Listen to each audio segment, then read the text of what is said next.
People of Earth, we have come to upgrade your cosmic consciousness. DNA activation ready. In 3, 2, 1.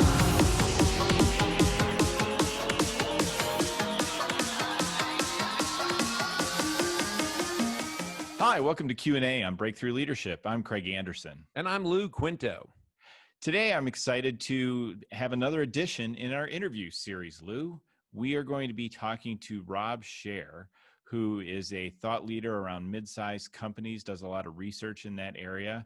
And he's done some really interesting articles in Forbes lately around a very favorite topic of ours, company culture. Yeah. So I'm looking for it because we've done a lot on culture, and I hope with Rob we'll explore how COVID and remote work is going to change culture. Even those companies that have had what they call a great culture, is this going to set a lot of people back and give people the opportunity to start from scratch? Maybe, I don't know. Absolutely. Well, and in our ongoing quest to get third parties to come onto the show and validate all of our thinking is correct, we will now bring Rob onto the show and start talking about company culture. Rob, welcome to Q&A on Breakthrough Leadership. Thanks. Happy to be here. We're glad to have you. Lou and I have done a lot of conversations around lots of the issues around leadership and company culture, and especially remote work and how all those are interplaying these days. And we read your pieces in Forbes around culture and thought it'd be a great idea to reach out to you and understand more about where you were coming from in some of those articles. So Lou is our resident scholar, so I'm going to kick it off to Lou to let him get us started. Yeah, Rob, in the September Forbes publication that I read, and again, it's one of those things where the headline just pulled me in, because we have talked about culture a lot, and Craig and I have also said on many occasions, culture has been one of those things where, a CEO or a leader will, take the HR person and go do that culture thing. But the headline was true colors, and it was clearing the way for a new culture. Before I even got into it, I'm thinking to myself, what does he mean by a new culture? So could you expand a little bit on that? Sure. So every company has a culture, whether you were intentional about it or not, right? Whether you decided to... I can't believe he used the word intentional. You did that just for Craig. I did. You guys, you let me in the door, and now... Yeah, it's on now. It's really true, Lou. And when you're a small company, it's like the CEO just exudes the culture, and the 7 people around him or her naturally fall into that culture. And then you grow into midsize, and you get other leaders. And so often, if you don't keep control of the culture, then you get a grumpy leader over there, and then the culture starts to get a little grumpy, and then this happens, and so on. And so you end up with some culture, right? And then at some point you may wake up and say, gosh, that is not what we want. That's not good for us. We want to either get back to our old culture, or maybe just talk with someone who took over a company from a long-standing old school founder who was very top down, and a culture they wanted to get away from. And you say, okay, we have this aspirational idea. We want to get to the new culture, but it's not so easy. Right. Okay. Yeah. And particularly with these days, Rob, as you know, I mean, with the COVID and people working remotely, culture's changed in companies because it's now become almost individualized culture, where I think when we do get to that point and everybody getting back into the office together, I believe a lot of companies may have an opportunity, if they did not have a defined culture before, to actually create a culture that they're going to need moving forward. Do you agree? Have you found that out? Culture, first of all, always takes managing. You're never done. Our culture is fine. We can forget about it for a while. No, never. Right. It always takes managing. And maybe you managed it more or less when you were all together, but certainly there are more touch points. Right. So maybe the elements of the culture you didn't like were more fixed because of that. But certainly in some businesses where people are now virtual, culture will be shifting, and it takes management. And that was one of the topics of the other article. Yeah. And then certainly when we all come back together, and you know what, Lou, we will not all come back together. No. Companies more than ever will have some people who will be remote. And so Mhm. now we've got to manage a new thing, people coming together. There's a lot of people, Lou, that have been hired and never worked in the company place, right? That was February. Oh So yeah, I've got a neighbor who was hired virtually, and he's working out of his house. For the last 6 months, he has never been to an office at all. right. And so there will be a lot of cultural management to do as some return to the workplace as well. Yeah. Yes. Okay. Yeah, and to go to the other article talking about keeping your culture strong, and you had the company there, HDL, who did the care package, and I've seen a lot of other companies doing some unique things. I've even seen one company providing tutoring for their employees' kids to help them out through this time of remote school too. That's driving so much of this. What are some of the things that companies should be thinking about to reinforce and build culture while we're still in this remote space? I think, first of all, the most important thing they have to do is view it all from the perspective of the employee, right? To really get inside their head and their skin. And I hope that they know their employees well enough to know this one has 3 little kids. This one has a health at risk person in the family. All of those things, because if you really have true relationships with your people, then your hiring manager should know that level of information about those people. So with that in mind, we say, okay, what is Joe's experience while working from home and going in once a day, given what Joe has to manage? And what's the best outcome we can have for the business, which includes a good outcome for Joe in terms of addressing his or her cultural needs? Right. So that switch it's really hard for a lot of CEOs and a lot of managers, like, well, I need them to be fully productive, and I need this and I need that. But if we go straight at it, you may just damage your relationship, damage the employee, and set yourself backwards. Right. And so I think that's the number one most important thing. And then given that, you say, okay, are people in general feeling a bit adrift? So do we need to touch them in some personal way? Is it a video touch? We all need more video now, right? Or do we send them something? Or do we have some phone calls, old school? See, and I still do it that way. I got to change that, you know.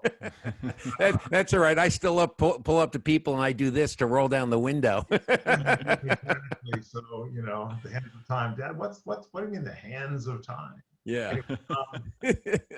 So it's thinking through those touch points and then understanding how you deliver that. Right. And it may be some really odd things nowadays. Yeah. Rob, you said something that, and it's something that Craig and I have talked about in previous episodes, particularly since COVID, but we've talked about empathy. Do you, and you mentioned a little bit about, now that I know that, you know, Mary has, you know, she's taking care of her mother, because we truly have learned more about our fellow employees, because we've literally come into their living rooms in some instance, you know, and for some people, truly, we have come into their living rooms because they don't have an office that they could set up. So we've come into their living rooms, and I think we've gotten to know our employees a lot better.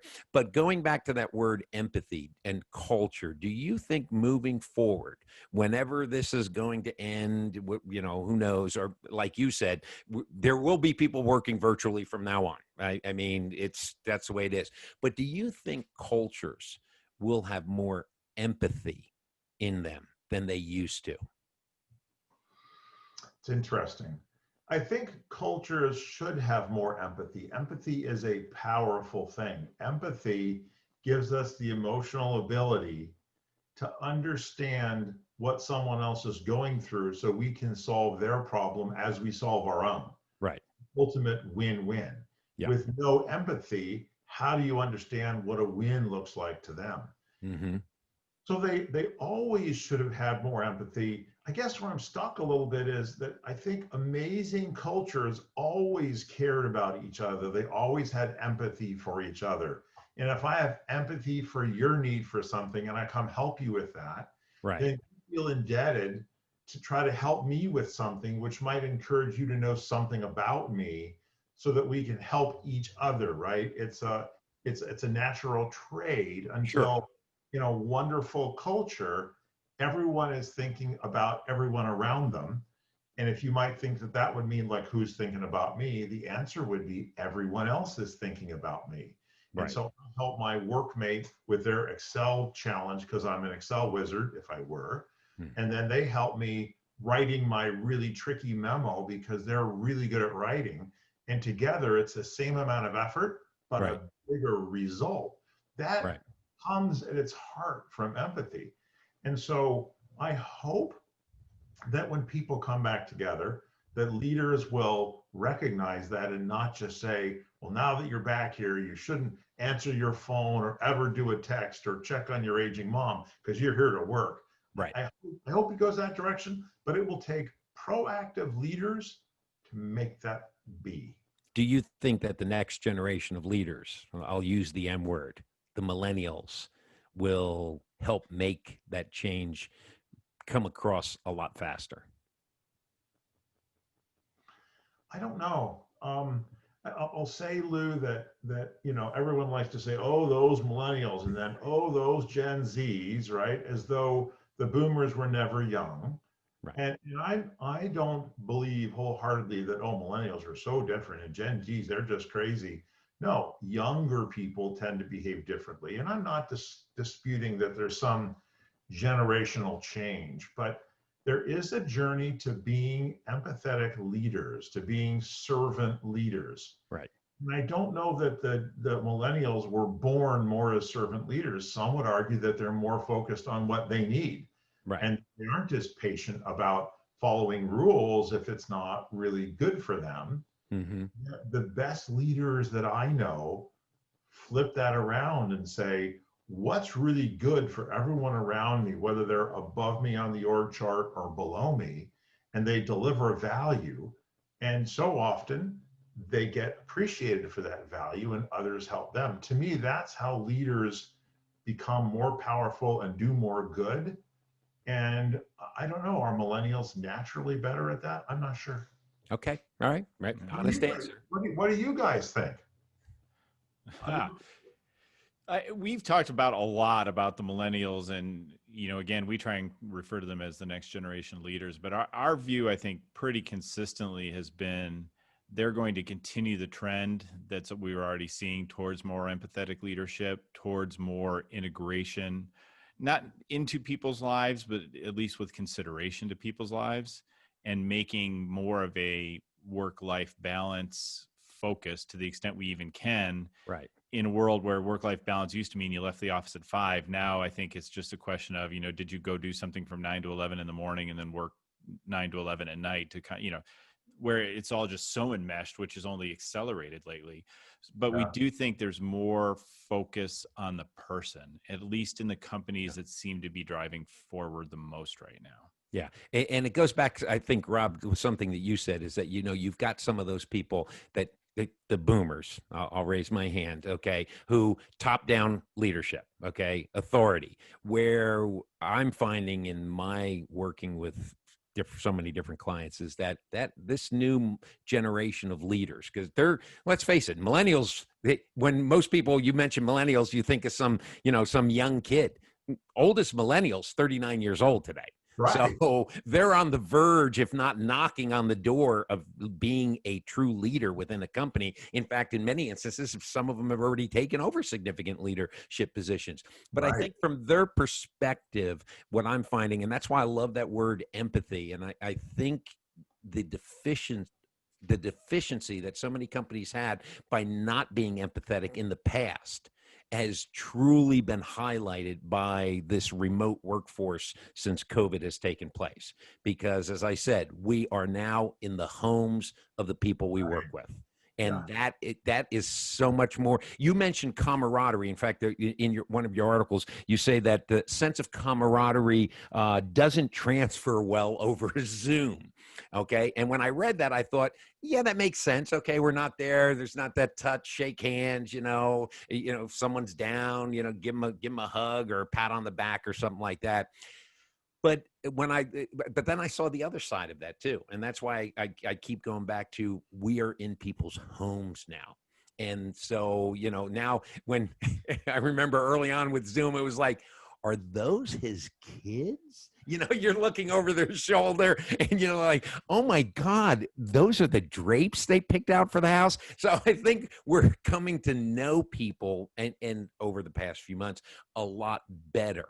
And I think that has truly helped to solidify that empathetic leadership. So Yeah. I'm gonna drop it right there. But my feeling, and that's why I wanted to ask, was I think company cultures will have a lot more empathy in it. So Awesome. yeah, Excellent. Well, Rob, I know you do a lot of work, research work, and a lot of work with mid-sized companies, and that's a big chunk of our audience.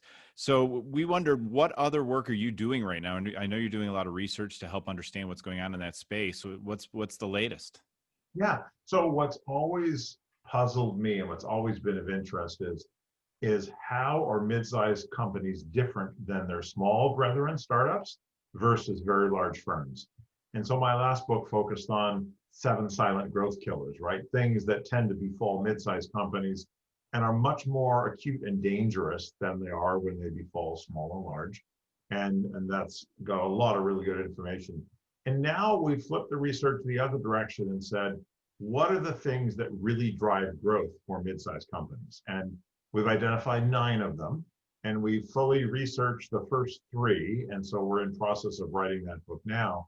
But we've got another 6 to go. And when we write, we always look for examples that prove a leading practice or idea works, or examples that prove it doesn't work, or ways that failed. And then from those real world examples, we then create our thought leadership. And we don't look for examples that, oh, I tried this last month and I'm so excited. All right. But if it hasn't worked yet, then that just doesn't count, right? So we look for things. So I just talked to someone I met on LinkedIn who 4 years ago put in a new ERP in a $15 million business and got all the way down to product costing. And it saved him because he knew what he was losing money on and what he wasn't. It's a story about being truly data driven. And he's got, at least 2 years of history after the implementation. That's going to be a nugget in growth driver number 7, which is about being data driven. So we're always looking for mid-sized companies, call it 30 to 50 people on up to probably several thousand, right? But it's in that range, 10, 15 million, probably up to, for our research, 400 or 500 million, that have done something exceptional that's a leading practice. And then we interview them, right? We record that, and that becomes part of our thought leadership that we share. And so the 6 areas that we're really hunting for now is sales and marketing innovation in mid-sized companies, market intelligence gathering, the discipline of going out and collecting information, strategic growth initiatives, whether it's spin-offs or acquisitions or other ways of growing other than inorganic. And then 7, 8, 9 is data-driven, using data at the next level to inform decisions, planning and governance for mid-sized businesses, and lastly, finance capability. So if anyone listening to this hears about a great mid-sized company that's really nailed one of those, we want to interview them. And those end up usually on Forbes or in the book. okay. Great. And You said those are the 6. What are the first 3 that you've got ready? I know people's one of them. Yeah. So the whole category for the first 3 is called people. Right. The 3 we focused on, and like I say, we're writing that now. One is recruiting, still really hard. Second is developing your best people. Right. How do we do that? And then third is teamwork. And that forms the first group around people. The second group of 3 was really around the market. And the third group is around execution. Okay. wow, All right. that's great. Rob, if people want to reach out to you, what's the best way for them to connect? We'll drop it at the bottom of the screen too, but how should they reach you? Yeah, the easiest way probably is go to our website, www.ceotoceo.biz, and there's a research tab there. And then from there, it's got all the contact information to just raise your hand and become a part of our research community. Fantastic. Well, as you guys put together that book, we would love to have you back to tell us more, because people is something that we think is a crucial part to getting any company moving in the right direction and moving there quickly. So we'd love to hear more about that research as it comes together. Fantastic. Glad to share it. Absolutely. Well, thanks for being part of Q&A on Breakthrough Leadership. And we will be in touch soon. Thanks a lot, Rob. You're welcome. Thanks, Rob. Well, Craig, that was a great interview with Rob. I hope I didn't get too far onto the empathy topic, but it's still one of those things that I'm finding with the clients that I work with is good leaders, good culture has a lot of empathy in it. So if you like our interview with Rob today, please go ahead and like it, share it, subscribe to Q&A on Breakthrough Leadership so that you are notified when the next episode is available. In addition to that, don't forget all of our episodes can be found on all of your favorite podcast platforms. So until next time, keep your hands washed, keep your distance. I'm Lou Quinto. And I'm Craig Anderson.